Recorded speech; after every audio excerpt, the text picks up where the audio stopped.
بسم الله الرحمن الرحيم والعصر إن الإنسان لفي خسر إلا الذين آمنوا وعملوا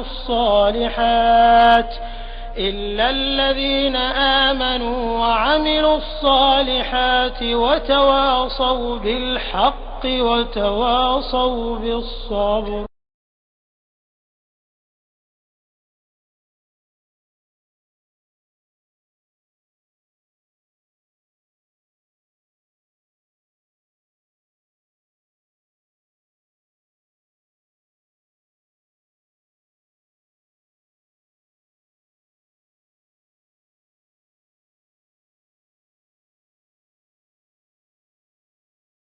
إن الحمد لله نحمده ونستعينه ونستغفره ونعوذ بالله من شرور أنفسنا ومن سيئات أعمالنا من يهده الله فلا مضل له ومن يضلله فلا هادي له وأشهد أن لا إله إلا الله وحده لا شريك له وأشهد أن محمدا عبده ورسوله صلى الله عليه وعلى آله وصحبه وسلم تسليما كثيرا. أما بعد فأعوذ بالله من الشيطان الرجيم. بسم الله الرحمن الرحيم.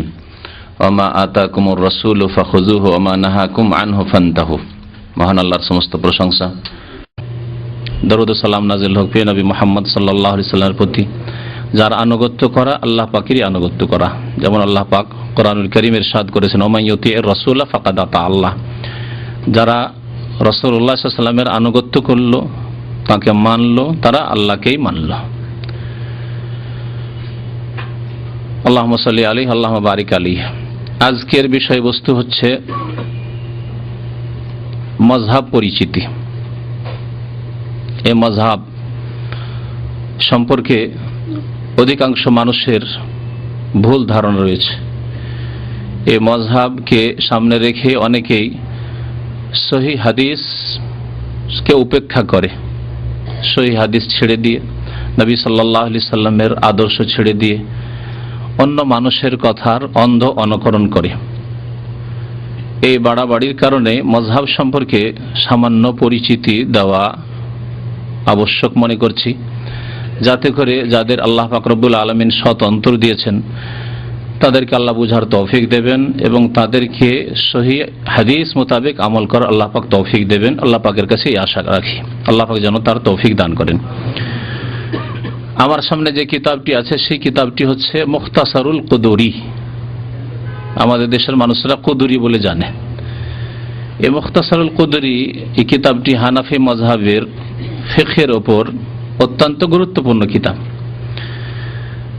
হানাফি মযহাব সম্পর্কে আলোচনা এই জন্যই করব যে আমাদের সামনে যেসব শ্রোতারা রয়েছেন অথবা আমাদের কথা যেসব ভাইদের কাছে পৌঁছিচ্ছে ভারত অথবা বাংলাদেশে, পশ্চিমবঙ্গে, আসামে, ত্রিপুরায় অথবা বাংলাদেশে,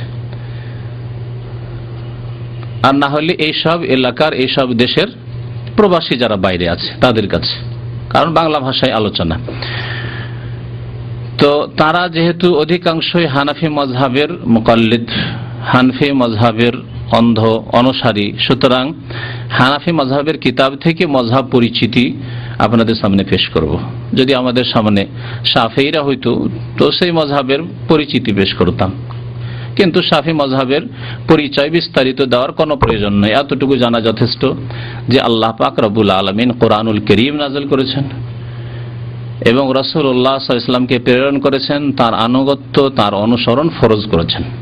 সুতরাং কোরআন এবং সহিহ হাদিস মোতাবেক জীবনযাপন করতে হবে, কোরআন এবং সহিহ হাদিস মোতাবেক ইবাদত বন্দেগী করতে হবে, কোরআন এবং সহিহ হাদিস মোতাবেক নিজের জীবন গঠন করতে হবে, কোরআন এবং সহিহ হাদিস মোতাবেক ওযু করতে হবে, নামাজ আদায় করতে হবে, যাকাত দিতে হবে, হজ করতে হবে, সিয়াম রোজা পালন করতে হবে, বিবাহ শাদী করতে হবে, তালাক দিতে হবে। সমস্ত মাসলা মাসাইল, ইবাদত হোক আর মুআমালাত হোক, সমস্ত মাসলা মাসাইল কোরআন সুন্নাহ থেকে নিতে হবে।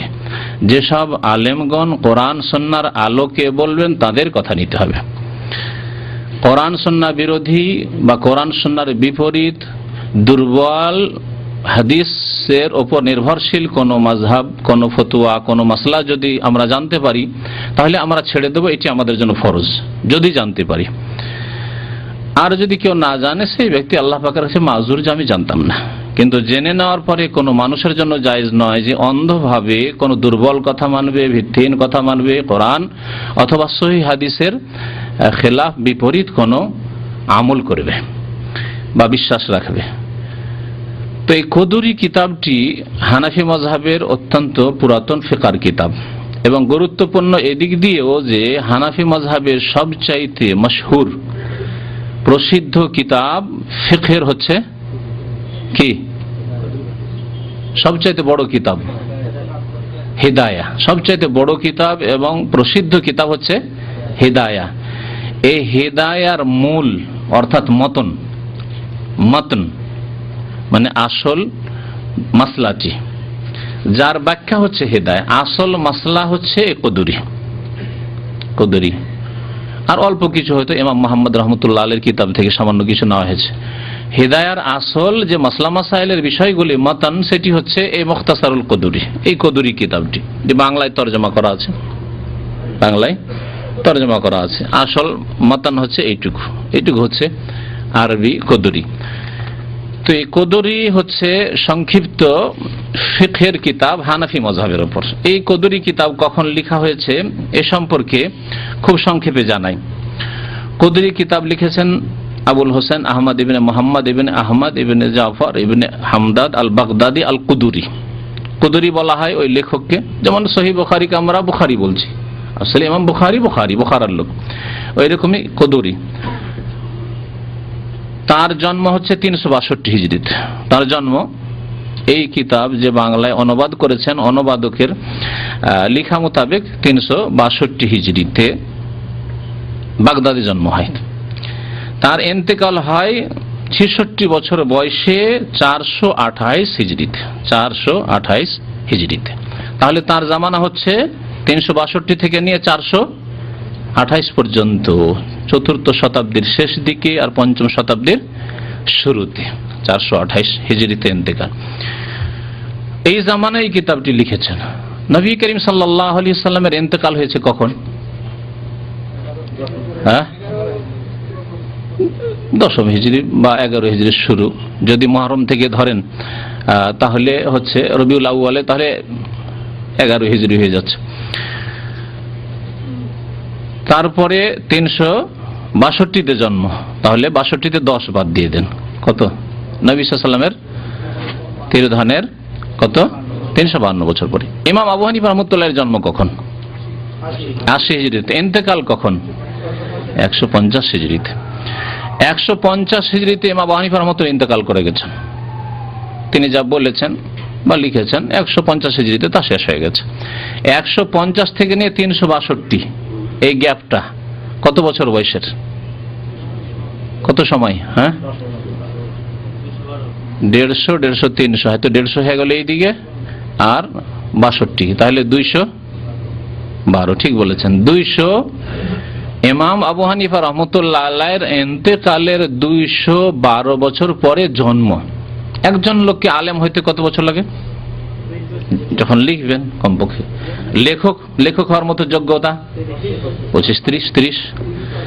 যদি বলেন যে অলৌকিকতা অনেক ছিল আর আগেই লিখেছেন, 20-25ই ধরেন, তাহলে আরো যদি 212তে কত লাগিয়ে নেন, 23 লাগান, 28 লাগান, তাহলে কত হয়? 30, 40, কত হয়ে যায়? 250। ইমাম আবু হানিফা রহমতুল্লাহ আলাইহির ইন্তেকালের 250 বছর পরে ধরুন এই কিতাব লেখা হয়েছে। কমপক্ষে 40 বছর, 50 বছর বয়সেও উনি লিখতে পারেন এই কিতাব। তো কমের পক্ষে 250 বছর পরে ইমাম আবু হানিফা, যিনি হানাফি মাযহাবের ইমাম দাবি করা হচ্ছে, তিনি সবার ইমাম, শুধু হানাফি মাযহাবের ইমাম না। তো ইমাম আবু হানিফা রহমতুল্লাহ আলাইহির ইন্তেকালের 250 বছর পরে এই কিতাব লেখা হয়েছে। আচ্ছা, একটি প্রশ্ন আপনাদেরকে, নবী করিম সাল্লাল্লাহু আলাইহি সাল্লাম থেকে যদি কোনো কথা বর্ণনা করা হয় যে নবী সাল্লাল্লাহু আলাইহি সাল্লাম বলেছেন, তার জন্য সনদ লাগে না লাগে না? সূত্র যে নবী সাল্লাল্লাহু আলাইহি সাল্লাম বর্ণনা করেছেন, আমি যদি বলি নবী সাল্লাল্লাহু আলাইহি সাল্লাম বর্ণনা করেছেন, তা আমি কি দেখেছি? কোন তাবেঈ তাবেঈ পরের যুগের, তাহলে তাদেরকে সনদ চাওয়া হতো, যে সনদ বর্ণনা করে যে তুমি কার কাছে শুনেছ। আর তোমার ওস্তাদ কার কাছ থেকে শুনেছে, তার ওস্তাদ কার কাছ থেকে শুনেছে। এইভাবে করতে করতে সাহাবী পর্যন্ত পৌঁছা। কোন সাহাবী থেকে আর কোন সাহাবী রাসূলুল্লাহ সাল্লাল্লাহু আলাইহি সাল্লাম থেকে বর্ণনা করেছেন, এর নাম হচ্ছে সনদ, এর নাম হচ্ছে সূত্র। তাই নবী সাল্লাল্লাহু আলাইহি ওয়াসাল্লামের প্রত্যেকটি হাদিসের জন্য হাদিসের কিতাবে সনদ লাগে। একজন তাবেঈ বর্ণনা করেন যদি, আর বলেন কালা রাসূলুল্লাহ, বলতে হবে যে কোন সাহাবী থেকে শুনেছেন আপনি, না তাবেঈ থেকে শুনেছেন। হতে পারে সাহাবী হলে তো ঠিক আছে, কিন্তু তাবেঈ যদি তাবেঈ থেকে শুনেন তো তাবেঈ কেমন ছিল, হ্যাঁ, তার সার্টিফাই লাগবে, তিনি নির্ভরশীল ছিলেন কিনা, আস্থাভাজন ব্যক্তি, বিশ্বস্ত ব্যক্তি ছিলেন কিনা, সেকা ছিলেন কিনা। এগুলি হচ্ছে হাদিসের সহিহ জয়ীফ হওয়ার মাপকাঠি। আর নবী সাল্লাল্লাহু আলাইহি ওয়াসাল্লামের হাদিসের জন্য শুধু কালা রাসূলুল্লাহ বলে দেওয়া যদি যথেষ্ট না হয়, হ্যাঁ, সনদ লাগে, তাহলে ইমাম আবু হানিফা রহমতুল্লাহ আলাইহির ইন্তেকালের 250 বছর আগে কেউ যদি বলেন কালা আবু হানিফা, ইমাম আবু হানিফা বলেছেন, তার জন্য সনদ প্রয়োজন না প্রয়োজন নয়, ফরজ সনদ। 250 বছর পরে বলবেন, যেমন আমি আজকে থেকে 250 বছর আগের যদি আলেমদের কথা বলি, ইমাম মুহাম্মদ বিন আব্দুল ওয়াহাব রাহমাতুল্লাহির কথা বলছি, অথবা মোল্লা আলী কারির কথা বলছি, হ্যাঁ, হানাফি মাযহাবের ফতোয়া রয়েছে, ফতোয়া স্বামী ওই জামানার লোক মোটামুটি ধরেন বা তারপরের। যদি বলি যে স্বামী বলেছেন, মুহাম্মদ বিন আব্দুল ওয়াহাব রাহমাতুল্লাহি আলাইহি বলেছেন, মোল্লা আলী কারি বলেছেন, তাহলে আমাকে সনদ দিতে হবে যে কোন কিতাবে আছে এই কথাগুলি, অথবা আমি কারো কাছ থেকে শুনেছি, তিনি কার কাছ থেকে শুনেছেন, তিনি কারো কাছ থেকে শুনেছেন, এইভাবে মোল্লা আলী কারি বলেছেন, এই প্রমাণ দিতে হবে না হবে না? দেওয়া ফরজ। না হলে আমার কথার কোনো মূল্য নেই, যে আমি 250 বছর পরে এসে বলবো যে অমুকেই বলেছেন। 250 বছর আগে ভারত উপমহাদেশে ইংরেজরা প্রবেশ করার প্রথম দিকে যেসব ওলামায়ে কেরামরা ছিলেন, শাহ ওলিউল্লাহ মুহাদ্দিস দেহলভির পরে, তাদের কথা যদি উল্লেখ করি, বা 300 বছরই হোক, তাদের কথা যদি বলি, বাদশাহ আওরঙ্গজেব আলমগীরের কথা যদি বলি যে তারা এই বলেছেন, এই করেছেন, তাহলে আমাকে প্রমাণ দিতে হবে কি হবে না? সনদ, যে কোন কিতাবে আমি পড়েছি। আমি এমনিতে বলে দেবো, বিশ্বাস করবেন কেউ? কখনো না, সনদ লাগবে, তাহলে সূত্র।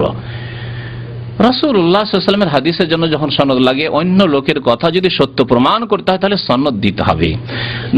ইমাম আবু হানিফা রাহমাতুল্লাহ আলাইহি 250 বছর পরে কেউ বলবেন কালা আবু হানিফা, ইমাম আবু হানিফা রাহমাতুল্লাহ এই কথা বলেছেন, অথচ কোনো কিতাবে যদি প্রমাণ না থাকে, তাহলে এখানেই বড় একটা সুন্দর বিষয়, যে এখানে প্রশ্ন যে আসলে কি ইমাম আবু হানিফা রাহমাতুল্লাহ আলাইহি এইসব দুর্বল ফতোয়া হাদিস বিরুদ্ধে বলেছেন কিনা, লিখেছেন কিনা। যদি কোনো কিতাবে, তার কোনো কিতাব এরকম নেই, কেউ বলতে পারবেন না ইমাম আবু হানিফা রাহমাতুল্লাহ আলাইহির কোনো ফিকহের কিতাব লিপিবদ্ধ আছে। কেউ যদি এই দাবি করতে পারে তাহলে কিতাব নিয়ে আসুন। একটি ফিকহে আকবার ছোট্ট একটি পুস্তিকা আছে আকীদার উপর, ফিকহের মাসলা মাসাইলে নয়। এর আগে নিয়ে এসে দেখেছি, আমার কাছে আছে এই কিতাবটি, আল ফিকহুল আকবার বলে, তার সাথে সম্পৃক্ত করা হয়েছে এই কিতাবটি তার লেখা, ঠিক আছে। আর তারপর আকীদার উপর মাসলা মাসাইল, নামাজ, রোজা, হজ, যাকাত, ওযু, তাহারাত, এগুলি নেই তাতে, ছোট্ট একটি পুস্তিকা। আরেকটি বলছে মুসনাদে আবি হানিফা বলে হাদিসের কিতাব বলা হচ্ছে, যেটি তার নামে অধিকাংশ যারা গবেষক মুহাক্কিকিন তারা বলছেন সেটি তার নয়। 1 নম্বর কথা। 2 নম্বর, যদি মেনেই না হয় যে মুসনাদে আবি হানিফা, আবু হানিফা রাহমাতুল্লাহ ওই বড় আবু হানিফা রাহমাতুল্লাহ আলাইহির লেখা সংকলন, তাহলে সেটি হাদিসের কিতাব এবং অধিকাংশ জাল জয়ীফে ভর্তি ওই কিতাব। মুসনাদে আবি হানিফা ছেপে আছে, কিতাবটি জাল জয়ীফ হাদিসে ভর্তি। এইটুকু আপনাদের জানার জন্য বললাম। তাহলে ইমাম আবু হানিফা রাহমাতুল্লাহ আলাইহি থেকে এই কিতাবে নকল করা হবে যে আবু হানিফা এই বলেছেন, ইমাম আবু ইউসুফ এই বলেছেন, ইমাম মুহাম্মদ এই বলেছেন, তার বিনা সনদে, কোনো সনদ নেই, সূত্র নেই। তাহলে এখানে একটি সুন্দর বিষয়, আসলে কি ইমাম আবু হানিফা রাহমাতুল্লাহ আলাইহি এই ফতোয়াগুলি বলেছেন, না তার নামে চালিয়ে দেওয়া হয়েছে অন্যরা বলে? আল্লাহু আ'লাম, আল্লাহ ভালো জানে ক্ষেত্রে। তারপরে তাকলিদ সম্পর্কে বলি, যে 4 মাযহাবের এক মাযহাব মানা ফরজ, এই ধারণা যে আছে মুকাল্লিদ ভাইদের, হানাফি মুকাল্লিদ হোক, শাফি মুকাল্লিদ হোক, মালিকি মুকাল্লিদ হোক, অন্য কোন মুকাল্লিদ হোক, যারা কোন মাযহাবের অন্ধ অনুকরণ করাকে ফরজ মনে করেন, তাদের ধারণা যে 4 মাযহাবের একটা মাযহাব কি করতে হবে, মানতেই হবে। আর বিদাতি কিতাব মকসুদুল মুমিনিন আর এইরকমই যেসব কিতাবগুলি আমাদের দেশে রয়েছে, সেসব বিদাতি কিতাবে আছে 4 মাযহাবের এক মাযহাব মানা ফরজ, 130 ফরজ, হ্যাঁ, আর 4 মাযহাব 4 ফরজ। 4 মাযহাব 4 ফরজ 130-এর মধ্যে একটা কেন ধরলেন? 4টি ধরেন আমাদের মতো। যেমন আমরা মনে করি যে 4টার মধ্যে হক সীমিত, 4টার একটাই হক সীমিত নয়। এই অঙ্কটা বোঝার চেষ্টা করবেন, যারা অঙ্ক বুঝেন ম্যাথমেটিক্স বুঝেন তারা এই বিষয়টি ভালো করে বুঝবেন, কারণ এখানে জনসাধারণকে মুকাল্লিদ অন্ধ ভক্ত যারা মযহাবের অন্ধ গোঁড়া মযহাবপন্থী তারা বিভ্রান্ত করার চেষ্টা করে, বলে যে চার মযহাবে হক সত্য সীমিত, তাহলে চার মযহাবে চারের একটিতে নাই, তাহলে চার মযহাবে যদি সত্য সীমিত থাকে তাহলে চারটা থেকে নিতে হবে না একটা থেকে নিলে চলবে? চারটা থেকে নিতে হবে। চারের মধ্যে সীমিত আছে, একটাই সীমিত হলে একটি যথেষ্ট ছিল, তাহলে চার বলার কি প্রয়োজন? তাহলে বোঝা গেল চারে যখন হক সীমিত তাহলে বোঝা গেল একটিতে যদি ধরা হয় চারের একটি হচ্ছে হানাফি মযহাব। তো হানাফি মযহাবের প্রত্যেকটি ফতোয়া তাহলে হক নয়, বরং তা হচ্ছে ভুল, সহি নয়, বরং সহি হাদিসের খেলাফ, বিপরীত। ওই রকমই শাফি মযহাব বেশ শুধু হক সীমিত নয়, চারটাতে যখন সীমিত তাহলে শাফি মযহাবের প্রত্যেকটি ফতোয়া হক নয়, সহি নয়, বরং কিছু মসলা আছে, কিছু ফতোয়া আছে সেগুলি ভুল। তারপরে যেসব ভাইরা বলেন যে মযহাব মানা কি ফরজ, তাদেরকে জিজ্ঞাসা করব যে এই ফরজ কখন হইল, এই মযহাব মানা কখন ফরজ হইল? যদি বলেন যে নবী সাল্লাল্লাহু আলাইহি ওয়াসাল্লামের জামানায় হয়েছে, বলতে পারবেন কেউ? ওই মুকাল্লিদ ভাইদেরকে বলেন যে নবী সাল্লাল্লাহু আলাইহি ওয়াসাল্লামের জামানায় মযহাব মানা ফরজ হয়েছে। তাহলে ইমাম আবু হানিফা যিনি চার ইমামের প্রথম ইমাম, জন্মের দিক দিয়ে, বয়সের দিক দিয়ে, জামানার যুগের দিক দিয়ে, তার জন্ম 80 হিজরিতে। তাহলে 80 হিজরির আগে ইমাম আবু হানিফা নামে কোনো মানুষ পৃথিবীতে ছিল না, তাহলে কি করে ফরজ হলো? নবী করিম সাল্লাল্লাহু আলাইহি সাল্লামের ইন্তেকালের 70 বছর পরে আবু হানিফা রাহমাতুল্লাহ আলাইহি জন্ম হইল। তারা স্বপ্নেও দেখেননি যে আবু হানিফা নামে কোনো মানুষ জন্মিবে। নবী সাল্লাল্লাহু আলাইহি ওয়াসাল্লাম কোনো হাদিসে সহিহ জয়ীফ কোনো হাদিসে বলেননি যে আমার উম্মতে আবু হানিফা হবে, তার নামে একটি মযহাব তোমরা মানবে, শাফি হবে তার নামে একটি মযহাব মানবে, মালিক হবে তার নামে একটি মযহাব মানবে, হ্যাঁ, ইমাম আহমদ বিন হাম্বল হবে তার নামে একটি মযহাব তৈরি করবে, আর চারে তোমরা হককে সীমিত করবে, এসব কথাবার্তা কোথাও বলেননি। তো যারা বলেন যে চার মযহাব মানা ফরজ বা চার মযহাবের এক মযহাব মানা ফরজ, তাদেরকে জিজ্ঞাসা করব যে কোথায় ফরজ হলো? কোরআন না, কোরআনে নেই, স্পষ্ট নেই। হাদিসে কোনো হাদিসে স্পষ্ট নাই, তো কিসে আছে? বলে ইজমা হয়ে গেছে। কি হয়েছে? ইজমা হয়ে গেছে। এই দাবি করেছেন এই ভূমিকার লেখক, বাংলা অনুবাদকারী সাহেব, তার কথাটা আপনাদেরকে শোনাই। তিনি বলছেন যে সাধারণ শ্রেণীর ইমাম ও মুজতাহিদগণের মযহাব সুবিন্যস্ত ও সন্নিবেশিত না থাকার কারণে কালের পরিক্রমায় তাদের অনুসারী লোপ পেতে থাকে, মানে অন্যান্য ইমামদের। পরিশেষে মযহাব চতুষ্টয়ের উপর হক মযহাব সীমিত হয়ে যায়, মানে চারটার মধ্যে হক সীমিত হয়ে যায়, যেমন বললাম। তাহলে একটি ধরে কাজ হচ্ছে না। এবং এ ব্যাপারে উম্মতের ইজমা প্রতিষ্ঠিত হয়, এ ব্যাপারে উম্মতের ইজমা প্রতিষ্ঠিত হয়। ইজমা শব্দটি কি? আরবি শব্দ, তাই না? আজমা ইউজমা ইজমান ফাহুয়া মুজমিউন, পাবে ইফআল। আরবি গ্রামার শোনাচ্ছে আপনাদেরকে। আজমা মানে হচ্ছে ঐক্যমত করা, ইজমা করা মানে ঐক্যমত করা। আচ্ছা, যদি সারা পৃথিবীর বিশিষ্ট আলেমদের, বিশিষ্ট ব্যক্তিদের, ধর্মীয় ক্ষেত্রে বিশিষ্ট আলেমদের, আর যদি মেডিকেলের ক্ষেত্রে হয়, ডাক্তারি ক্ষেত্রে হয়, তাহলে বিশিষ্ট ডাক্তারদের, আর যদি বলা হয় যে ইঞ্জিনিয়ারদের, তাহলে বিশিষ্ট ইঞ্জিনিয়ারদের, বৈজ্ঞানিকদের হয় তাহলে বিশিষ্ট বৈজ্ঞানিকদের কি হতে হয়? তাহলে একটা মিটিং, বৈঠক হতে হয়।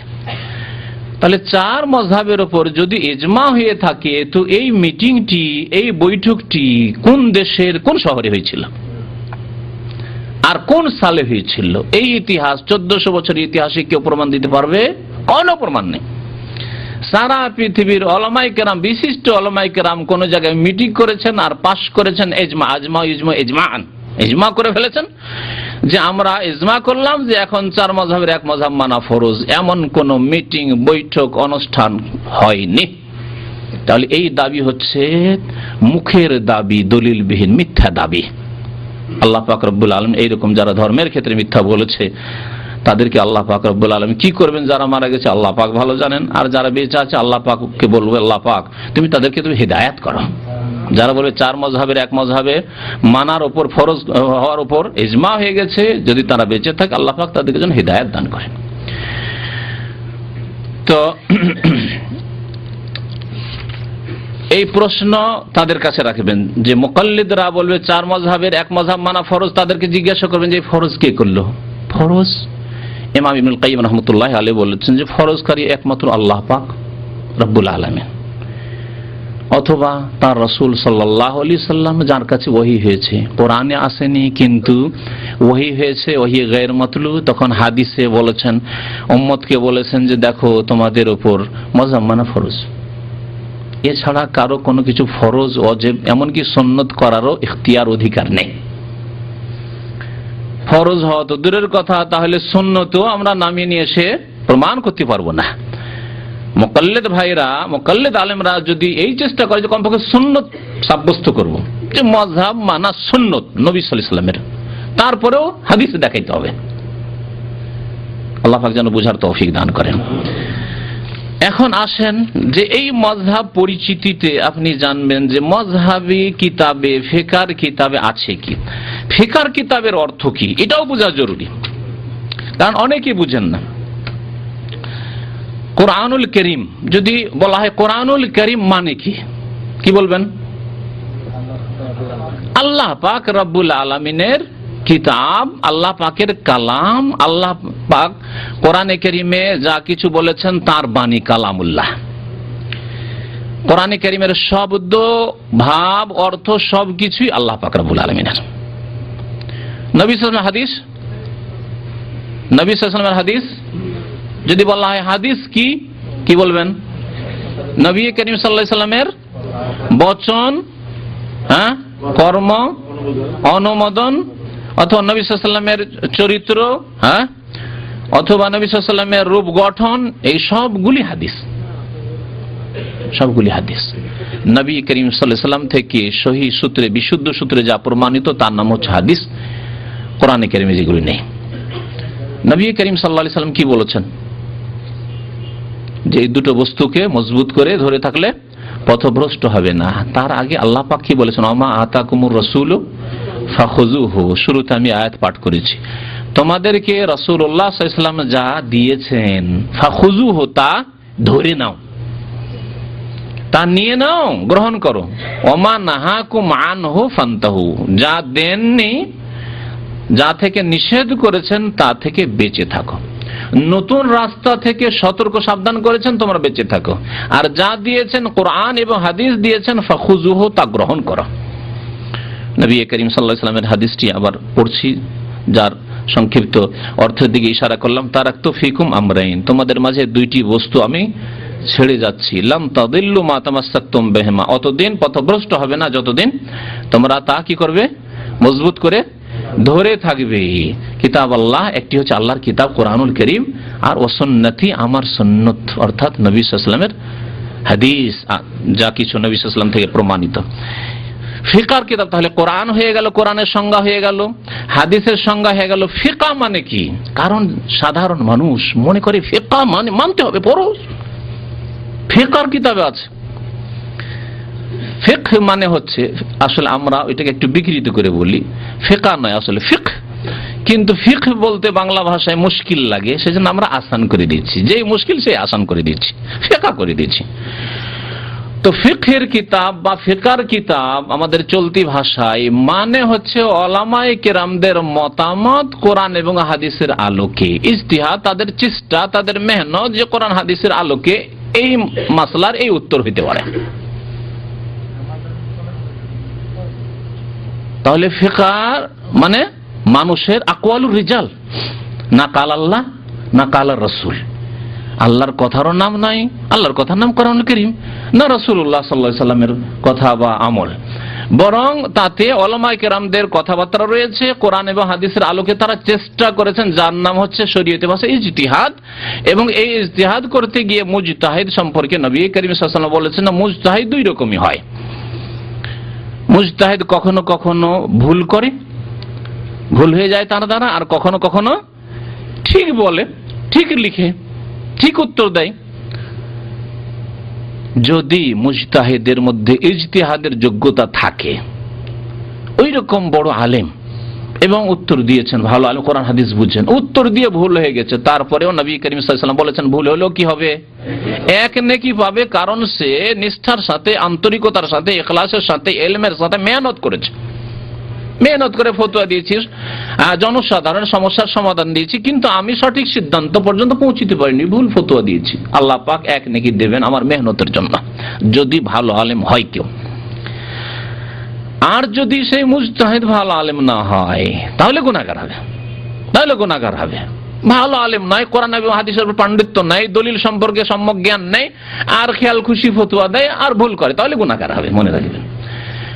যোগ্য আলেম যদি ফতোয়া দিয়ে সহিশুদ্ধ ফতোয়া দিতে পারেন, সহিশুদ্ধ যদি সমাধান দিতে পারেন, তাহলে 2 নেকি পাবেন, যেমন নবী সাল্লাল্লাহু আলাইহি ওয়াসাল্লাম বলেছেন ফালাহু আজরানে, ডবল নেকি পাবেন।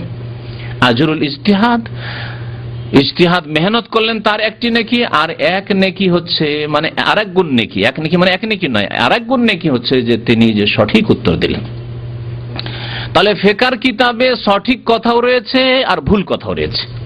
যখন ফিকহের কিতাব উলামায়ে কেরামদের মতামতের নাম, তাদের বক্তব্যের নাম, তাদের ইজতিহাদের ফলস্বরূপ যা কিছু তারা শরীয়ত সম্পর্কে বুঝেছেন তার নাম হচ্ছে ফিকহের কিতাব বা ফিকহের কিতাব, তাহলে ফিকহের কিতাবে সহিহ মাসলাও রয়েছে আর কি রয়েছে?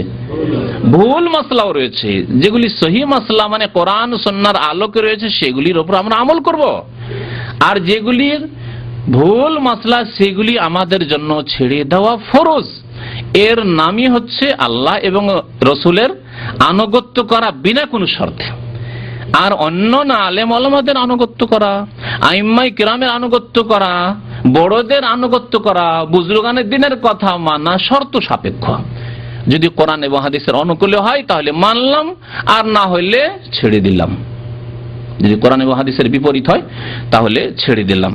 এখন কিছু মাসলা দেখেন ফিকহের কিতাবে, এই ফিকহের কিতাবটি হচ্ছে মূল কিতাব হানাফি মাযহাবের। নিয়তের বিষয় উল্লেখ করেছেন উযুর ক্ষেত্রে, শুরুতে পবিত্রতার বিষয়ে নিয়তের কথা উল্লেখ করেছেন, আর বলছেন লেখক ওয়া ইউস্তাহাব্বু লিল মুতাওয়াদ্দি আন ইয়ানউয়া তাহারাতা। তার অর্থ দিয়ে পড়ে শোনাই তাহলে ভালো হবে, যাতে করে না বলতে পারেন যে অর্থ করতে গিয়ে আমি হয়তো আমার মতো অর্থ করেছি। বলছেন যে ওযুকারীর জন্য মুস্তাহাব হলো, ওযুকারীর জন্য ইউস্তাহাব্বু মানে মুস্তাহাব হলো, লিল মুতাওয়াদ্দি ওযুকারীর জন্য কি আইয়ানবিয়া তাহারাতা পবিত্রতা লাভের নিয়ত করা। তাহলে হুকুম কি পড়লেন? পবিত্রতা লাভের মানে ওযুর নিয়ত করা, পবিত্রতা অর্জনের নিয়ত করা কি মুস্তাহাব, তাহলে ফরজ নয়, সুন্নাতে মুআক্কাদা নয়। কোন মাযহাবে? হানাফি মাযহাবে। আর এই হানাফি মাযহাবের আলেম বিদাতিরা আমাদেরকে বলে যে আরে এরা নিয়তই করে না, এরা কি বলে নিয়তই করে না। হ্যাঁ, বিদাতি নিয়ত পড়ি না, কিন্তু আমরা নিয়ত করাকে ফরজ মনে করি, শর্ত। নিয়ত না করলে কোনো আমলই কবুল হয় না, কারণ আমাদের সামনে রয়েছে রাসূলুল্লাহ সাল্লাল্লাহু আলাইহি ওয়াসাল্লামের হাদিস, সহিহ বুখারী শরীফের প্রথম হাদিস, ইন্নামাল আমালু বিন্নিয়া। মিশকাত, আমাদের দেশের মিশকাতুল মাসাব, মিশকাত শরীফ যাকে বলেন আমাদের দেশের মানুষরা, কারণ এইটি খুব গুরুত্ব দিয়ে পড়া হয় হানাফি মাদ্রাসাতেও আর আহলে হাদিস মাদ্রাসায়, সমস্ত মাদ্রাসায়, আলিয়া মাদ্রাসাতে পড়া হয় আলেম ফাজেলে। তো মিশকাতের প্রথম হাদিস ইন্নামাল আমালু বিন্নিয়া, নিঃসন্দেহে সমস্ত আমল নির্ভর করে কিসের উপর? নিয়তের। সমস্ত আমল, আল আমালু আলিফ লাম ইস্তিগরাক, যাবতীয় আমল নির্ভর করে কিসের উপর? নিয়ত। নিয়ত যদি করেন তাহলে আমল হবে, আর না হলে হবে না। তাহলে যদি উযুর নিয়ত করেন তো উযু হবে, না হলে উযু হবে না। পবিত্রতার নিয়ত করেন তাহলে পবিত্রতা অর্জন হবে, আর না হলে হবে না। তাহলে মুস্তাহাব হইল না ফরজ হইল? নিয়ত করা ফরজ, কিন্তু নিয়তের জায়গা কোথায়? এখানে। তাহলে বিদাতীদের তাদের এক শ্রেণীর আলেমরাই হোক, আর ওদের সাধারণ লোকেরা জাহেল মূর্খই হোক, যারা বলে নিয়ত এরা করে না, তারা মিথ্যা কথা বলে। আমরা নিয়ত করাকে ফরজ মনে করি, আর তোমরা তোমাদের মাযহাবে রয়েছে ইউস্তাহাব্বু, কি নিয়ত করা হচ্ছে পবিত্রতার জন্য মুস্তাহাব। দেখলেন একটি মাসলা। তারপরে লেখক বলেছেন যে নিয়ত করা, আইয়ানবিয়া, নাওয়া ইয়ানবি মানে নিয়ত করা, নিয়ত পড়া নয়। নিয়ত করা। কিন্তু বাঙালি যেহেতু অতিরিক্ত বিদাতি, একটু আরবি অত বিদাতি ছিল না। ইরাকের বাগদাদের লোক ইমাম কুদুরি ওই বিদাতি ছিল, নিয়ত পড়া বিদাতি ছিল না। হানাফি হইলেও আপন জায়গায় তিনি যেগুলোকে ঠিক মনে করছেন, কিন্তু বিদাতি ছিলেন না। হানাফি মাযহাবের অনুসারী ছিলেন, এইরকম বিদাতি ছিলেন না। কিন্তু বাঙালি উর্দু ভাষী একটু আরো প্লাস বিদাতি, অতিরিক্ত বিদাতি। দেখেন বাংলায় তর্জমা এবং ব্যাখ্যায় কি লিখছে শোনেন, বাংলাটা পড়ে শোনাচ্ছিলাম।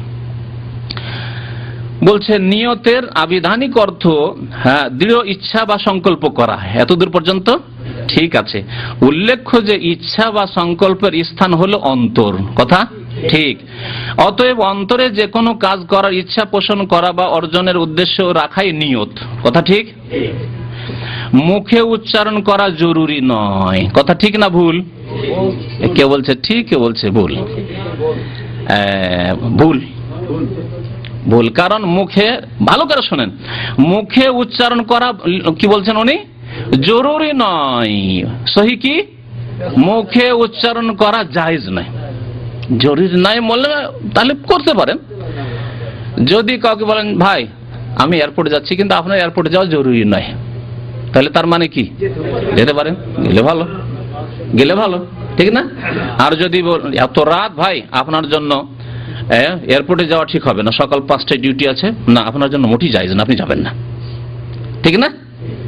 তাহলে নিয়ত মুখে পড়া বা মুখে উচ্চারণ করা কি লিখতে হইতো এই বাঙালি মুকাল্লিদকে, যে জায়েজ নয় কিন্তু হালকা। আর এই ফতোয়ায় চিটাগাঙের মাহফিলে একটু হালকা করে এরকম করে বলেছে, খুব খুশি লোকেরা। দেখেন দেখেন আমাদের যে সহিহ হাদিস মোতাবেক কথা বলছে, উচ্চারণ করা জরুরি নয়, জায়েজ নয় বলতে হবে। কোরআন সুন্নাহর অনুসারী হলে বলতে হবে বিদআত মানে বিদআত জায়েজ নয়, জরুরি নয় কেমন বলবেন? মানে এটাও ঠিক ওটাও ঠিক, তাহলে জরুরি নয় যে করবেন করেন, না করেন নাই করেন। যে থাকবা থাকো, মুকাল্লিদ অন্ধ হয়ে থাকো, আর যে থাকবা একটু চোখ খুলবা খুলো না, এর নাম হক প্রচার করার না, হককে প্রচার করতে হবে। তারপরে বলছেন তবে করে আবার বাঙালিদেরকে বিভ্রান্ত করেছে এই কিতাবে। তবে অধিকাংশ আলেমের মতে অন্তরে ইচ্ছা রাখার সাথে সাথে মুখে উচ্চারণ করা মুস্তাহাব। বুঝলেন? আরবিতে ইমাম কুদুরি আজকে থেকে কতদিন আগে, তাহলে প্রায় 1000-এর বেশি, 428-এ তার ইন্তেকাল, আর এখন হচ্ছে 1430, তাহলে 1002 বছর হয়ে গেল তার ইন্তেকাল। 1000 বছর আগে ইমাম কুদুরি হানাফি বলছেন যে নিয়ত করতে হবে, আর বাঙালি মুকাল্লিদ বলছে যে তবে নিয়ত পড়া কি মুখে উচ্চারণ করে পড়া মুস্তাহাব। কোথা থেকে মুস্তাহাব হইল? মুস্তাহাব মানে ভালো, আল্লাহ যা বলেন তা ভালো, তার রাসূল সাল্লাল্লাহু আলাইহি ওয়াসাল্লাম যা বলেন তা ভালো, তারপর আর ভালো বলে কিছু নেই। ইবাদতের নামে যখন করবেন, ধর্মের নামে যখন করবেন, তো ভালো করে মুখস্থ করেন। আল্লাহ পাক যা বলেছেন ভালো, তার নাম ভালো। রাসূলুল্লাহ যা বলেছেন ভালো, তার নাম ভালো, আর বাকি আর ভালো নাই। যদি বলেন যে না আল্লাহ এবং রাসূল যা বলেছেন তারপরে কিছু ভালো আছে, তার মানে এই হয় যে আল্লাহ পাক রব্বুল আলামিন তার রাসূলদের দ্বীনকে কমপ্লিট করেননি। অথচ আল্লাহ কোরআনে ঘোষণা করেছেন, আরাফার মাঠে আয়াত নাযিল হচ্ছে নবী সাল্লাল্লাহু আলাইহি ওয়াসাল্লামের উপর, আল ইয়াউমা আকমালতু লাকুম দীনাকুম, আজকে তোমাদের জন্য দ্বীনকে কি করলাম? কমপ্লিট করে দিলাম, পূর্ণাঙ্গ করে দিলাম, কামিল করে দিলাম। দিনকে কামিল করে দেওয়া হয়েছে। একটা জিনিস পূর্ণাঙ্গ, তারপরে যদি কেউ ঢুকায়, প্রথম কথা তার এই অধিকারই নেই, অন্যায় কাজ করলো, যেটা তোমার অধিকার নেই সেই কাজ তুমি করবে। আপনি একজন সিভিলিয়ান মানুষ, সাধারণ নাগরিক, আর যদি গিয়ে আর্মি ক্যান্টনমেন্টে বসে যান, গদিতে বলছে আমি আজকে থেকে এর মালিক হবে, এইরকমই সাধারণ মানুষ, আর রেসালাতের পদে গিয়ে বসে মুস্তাহাব, রেসালাতের পদে বসে যাওয়া, আল্লাহ মুস্তাহাব বললেন না, রাসূল মুস্তাহাব বললেন না, তাহলে এখানে গিয়ে এই গদিতে গিয়ে বসে, রিসালাতের গদিতে গিয়ে বসে গেলেন আপনি, ঠিক না? বুঝতে পারছেন তো ইনশাআল্লাহ? মারাত্মক কথা। এই জন্য বিদাতির পরিণাম খুব খারাপ। যে কাজটি রাসূলুল্লাহ সাল্লাল্লাহু আলাইহি ওয়াসাল্লামের ইখতিয়ারে ছিল, আর কারো ইখতিয়ারে দেওয়া হয়নি, এটি রিসালাতের মর্যাদা, রাসূল ছাড়া কারো মর্যাদাই নেই, সেই কাজটি যখন করতে লাগে, এই জন্য বিদাতি আল্লাহ পাকের নজরে অভিশপ্ত। রাসূলুল্লাহ সাল্লাল্লাহু আলাইহি ওয়াসাল্লামের লানত রয়েছে, লান আল্লাহু মান আওয়া মুহদিসান, সহিহ মুসলিম শরীফে হাদিস রয়েছে, যে ব্যক্তি বিদাতিকে আশ্রয় দিবে তার উপরে লানত। তাহলে বিদাতির কি অবস্থা হতে পারে? বিদাতিকে যদি সম্মান করেন, শ্রদ্ধা করেন, আর আদর যত্নে খাওয়ান, আর আপনার বাড়িতে যদি তাকে বাসস্থান দেন যে থাকেন হুজুর, তাতেই যদি লানত হয় আপনার ওপর, তাহলে বিদাতি যে হবে তার উপর কি হচ্ছে? তো নিয়ত উচ্চারণ করা বিদআত, যা ইমাম কুদুরি হানাফিও জানতেন না আর বলেননি, আরবিতে নেই, বাঙালি বাড়িয়ে দিল মুস্তাহাব। তারপরে বলছেন হানাফি আলেমগণের মতে উজুর নিয়ত করা সুন্নত। এখন শুনলেন, ইমাম কুদুরি বলেন মুস্তাহাব, তিনি বলেন সুন্নত। ফরজে উঠলো না, তাহলে এত টেনে টুনেও মুস্তাহাবকে কতদিন নিয়ে যাওয়া হলো? সুন্নতে নিয়ে যাওয়া হলো, ফরজে গেল না। আর আমাদের নিকটে যারা কোরআন সুন্নাহর অনুসারী নির্ভেজাল, আল্লাহ এবং রাসূলের কথা আমরা চোখ বন্ধ করে মানি, যেখান থেকে আসুক না কেন, ছোটর কাছ থেকে আসুক বড়র কাছ থেকে আসুক, তাদের কাছে প্রত্যেক আমলের জন্য নিয়ত করা ফরজ। ইন্নামাল আমালু বিন্নিয়াত, রাসূলুল্লাহ সাল্লাল্লাহু আলাইহি ওয়াসাল্লামের হাদিস। দ্বিতীয় মাসলা, ওযু নষ্ট হওয়ার কারণ নবী করিম সাল্লাল্লাহু আলাইহি ওয়াসাল্লাম উল্লেখ করে দিয়েছেন। ওযু ভঙ্গের কারণ নবী করিম সাল্লাল্লাহু আলাইহি ওয়াসাল্লাম উল্লেখ করে দিয়েছেন। তার বেশি অতিরিক্ত এটাতে ওযু নষ্ট হয়, ওটাতে ওযু নষ্ট হয়, এগুলি খেয়াল খুশি কথা। হানাফি ফিকার কিতাবে আছে যে ওয়াল কাহকাহাতু ফি কুল্লি সালাতিন যাতে রুকুইন ওয়া সুজুদিন, রুকু সিজদা বিশিষ্ট নামাজে যদি কেউ অট্টহাসি হেসে দেয়, হা হা হা হা দিয়ে দিল একটি, তাহলে কি হয়ে যাবে? নামাজ নষ্ট হওয়ার পরে তার আগে উযু নষ্ট হবে। আগে উযু নষ্ট, আর উযু নষ্টের কারণে নামাজ নষ্ট। আরে ভাই, কেউ হ্যাঁ হ্যাঁ করে হেসে দিল নামাজের মধ্যে, তো নামাজ খারাপ করলো, ঠিক না? উযুর কি খারাপ করলো? প্রথম কথা, যদি এই মাসলা বলতে হয় যে উযু ভঙ্গের কারণ অট্টহাসি, তাহলে কোরআনে প্রমাণ দিতে হবে নেই, হাদিসে প্রমাণ, হাদিসের নেই, হাদিসের হদিসই নেই। তাহলে কি খেয়াল খুশি ফতোয়া? আচ্ছা, খেয়াল খুশি ফতোয়া যুক্তি কি? কি জন্য? একটা লোক নামাজে একটু হ্যাঁ হ্যাঁ করে হেসে দিল, নামাজ নষ্ট করলো সে, এই ফতোয়া ঠিক আছে, কিন্তু উযু কেন নষ্ট হবে? উযুর সাথে অট্টহাসির কি সম্পর্ক? হ্যাঁ, ভাই সরে যাবে, হা হা হাসতে গিয়ে ঢিলা হয়ে যায় তাদের, বুঝতে পেরেছেন? তারপরে নামাজেই কেন শুধু? তার তরজমা শুনেন, রুকু 9 নম্বর বলছে, রুকু 9 নম্বর উযু ভঙ্গের কারণ বলছে, রুকু সাজদা বিশিষ্ট নামাজে অট্টহাসি দেওয়া হচ্ছে উযু ভঙ্গের কারণ। তাহলে বাইরে হইলে হচ্ছে না, নামাজের মধ্যে যদি হেসে দেয় তাহলে উযু নষ্ট হয়ে যাবে, অথচ এমন কিছু সহিহ হাদিসে নবী সাল্লাল্লাহু আলাইহি ওয়াসাল্লাম থেকে প্রমাণিত নয়। হ্যাঁ, যদি রুকু সাজদা বিশিষ্ট যখন বলা হয়েছে, তাহলে জানাজা নামাজে যদি হেসে দেয় তাহলে আবার উযু নষ্ট হয়েছে না। ই আবার কোন থিওরি হইল? আজব থিওরি। যদি ঢিলাই হয় আর বাইরে সরে যাওয়ার আশঙ্কা থাকে, তাহলে সব ক্ষেত্রে থাকবে, শুধু রুকুতে আর সিজদাতে জানাজা নামাজে না। এটা একটি ফতোয়া। শোনেন, এখন তায়াম্মুমের মাসলা। তায়াম্মুম সম্পর্কে মাসলা বলার আগে একটি বিষয় বলবো। মাযহাব যদি ফরজ হয়,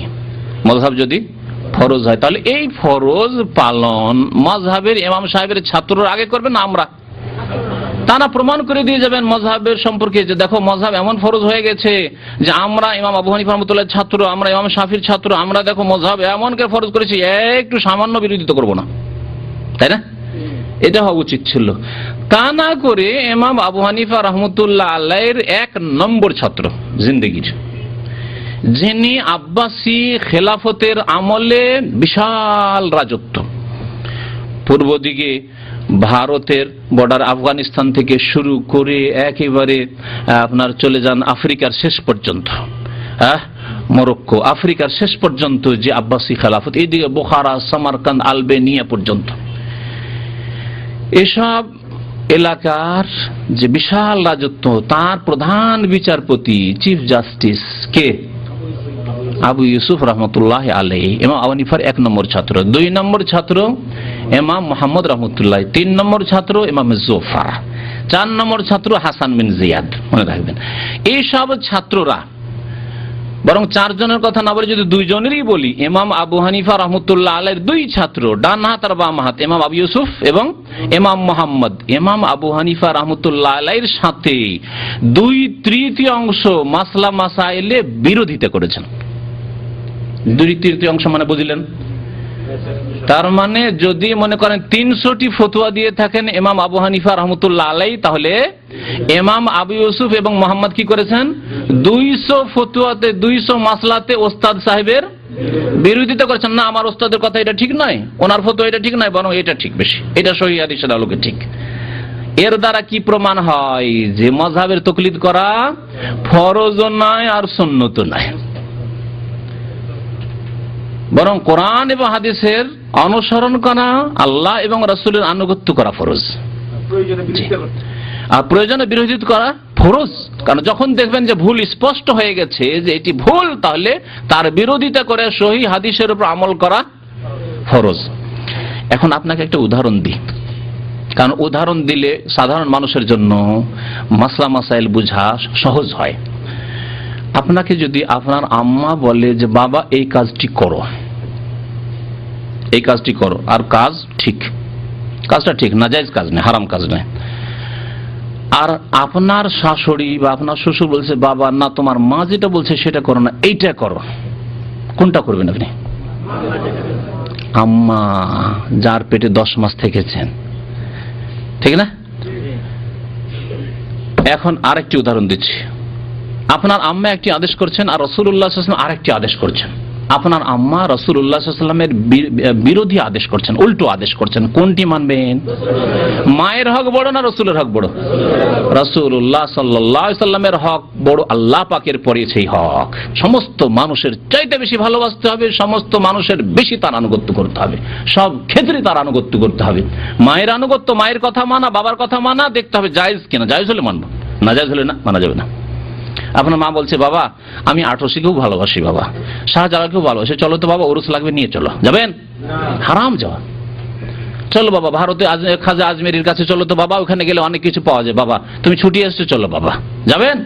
হারাম। শিরক করতে যাওয়া হারাম। আল্লাহ পাক কোরআনে কারীমে নিষেধ করেছেন, সূরা লোকমান আল্লাহ পাক নিষেধ করেছেন, ওয়া ইন জাহাদাকা আলা আন তুশরিকা বিমা লাইসা লাকা বিইলমুন ফালা তুতি'হুমা। মাতা-পিতা যদি চেষ্টা করে যে তোমাকে শিরক করাবে, তোমাকে গুনাহর কাজ করাবে, ফালা তুতি'হুমা, তাদের কথা মানবে না, আল্লাহ নিষেধ করেছেন। তবে মানবে না মানে তাদের সাথে ঝগড়া করো, বেয়াদবি করো না। ওয়া সাহিবহুমা ফিদ দুনিয়া মারুফা, তারা মুশরিক হইলো, তারা পাপী হইলো, তাদের সাথে ভালো আচরণ করো, কারণ মা আর বাবা, ভালো আচরণ করো, খেতে দাও, টাকা পয়সা দাও, চিকিৎসা দাও, বাস করার জন্য ঘর বাড়ি দাও, ভালো কথা দাও, জি হিদায়াতের কথা বলো, উপদেশের কথা বলো। ওয়া সাহিবহুমা ফিদ দুনিয়া মারুফা, কিন্তু আনুগত্য করা যাবে না। তাহলে এখন আসুন, ইমাম আবু ইউসুফ রহমতুল্লাহ আলাইহি এবং মুহাম্মদ রহমতুল্লাহ আলাইহি, তাদের সামনে দুই ব্যক্তিত্ব, এক আমার ওস্তাদ আবু হানিফা রহমতুল্লাহ আলাইহি, আরেকদিকে মুহাম্মদুর রাসূলুল্লাহ সাল্লাল্লাহু আলাইহি ওয়াসাল্লাম। দেখছেন যে আমাদের ওস্তাদ ইমাম আবু হানিফা রহমতুল্লাহ সহিহ হাদিসের খেলাফ ফতোয়া দিয়েছেন। এখন তাদের করণীয় কি? করণীয় কি বলেন? নবীর সাথ দেওয়া না ওস্তাদের সাথ দেওয়া?